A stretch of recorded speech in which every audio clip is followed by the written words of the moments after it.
Rahul, there's a famous quote, a man convinced against his will is of the same opinion still. So we leave the opposition to stew in their own juices. I think Dr. Subramanian has set the tone and tenor of the debate. I will address the elephant in the room. There are two big issues which the opposition rakes up on every single debate pertaining to the economy. One is inflation. The inflation average in the first 5 years of Modi 1.0 was about 4.67%. Of course, you had two black swan events, the Russia-Ukraine conflict and the COVID pandemic. And we saw inflation in India as elsewhere globally skyrocketing. Nobody is denying that. Nobody's trying to shove things under the carpet. But I think where the India story suddenly, goes haywire in terms of breaching analyst expectations and throwing more than just one or two surprises is the fact that despite two black swan events, despite global oil prices skyrocketing to as high as $137 a barrel last year, and given that we import more than 83% of our crude requirements, that indeed is something that was a huge headwind for us. Despite all that, I am so happy to tell you that the latest inflation number is 4.7% retail and wholesale is minus 0.92%. But for the common man, it's food inflation which matters. Food inflation, retail is 3.84%, wholesale is only 0.17%, potato and onion inflation is a negative 18% each. So food prices are coming down, and how? And the most important point being now that is India seeing a jobless growth? I would like to just add to what Dr. Subramanian said. Let us take the EPFO and ESIC data. I've studied the data and I've written for First Post on this a couple of days back. Let us take the data for the last 9 years of the Modi government. You will see that every month, 15.76 lakh new subscribers are being added on a net basis.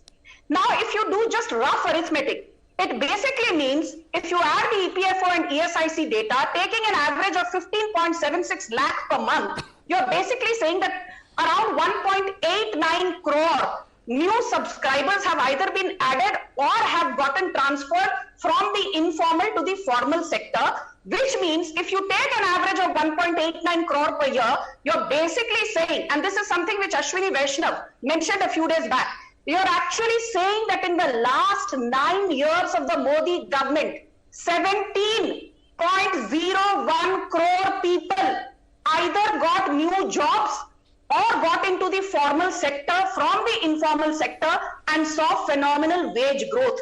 So this whole narrative about a jobless growth is a whole lot of gibberish and hogwash. And now very quickly, the most important thing which Morgan Stanley mentioned, and I think, Rahul, nobody talks about this.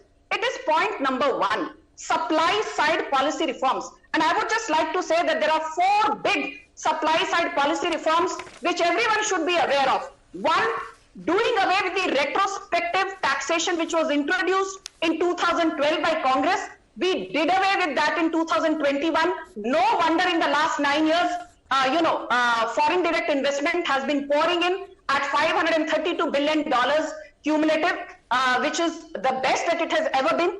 Second big supply side policy reform was introducing PLI in April 2020, covering 14 sectors, total outlay $3 billion, will bring in close to 6 million jobs in the next 5 years and 30 lakh crore worth of investment. The third one, and I think this needs to be spoken of, we had Jawaharlal Nehru who nationalized Air India, and it took us $1 billion plus every year to just keep it afloat in the last few years. When we decided to privatize Air India in 2022 January, it had a cumulative loss of more than 87,000 crore. And I'm so happy that apart from the privatization of Air India in Jan 2022, the other big positive and structural reform, mind you, is that we decided to open up the coal sector to the private sector. Coal, if you recall, Rahul, was nationalized by Indira Gandhi in 1973. And you will be happy to know that I just saw the profit numbers, 20 seconds more. I just saw the profit numbers of Coal India. Coal India has reported in the current financial year a profit of 28,000 crores plus. And yes, Last but not the least, Rahul, 1 minute. We were, we inherited banking losses, 20 seconds, banking losses from the Congress. Yes. Do you know that today the public sector banks have reported a net profit in financial year 2022-23 in excess of 1.05 lakh crores. Okay. SBI alone reporting a profit of more than 50,000 crores. Okay, so you're talking of the policies and the impact of those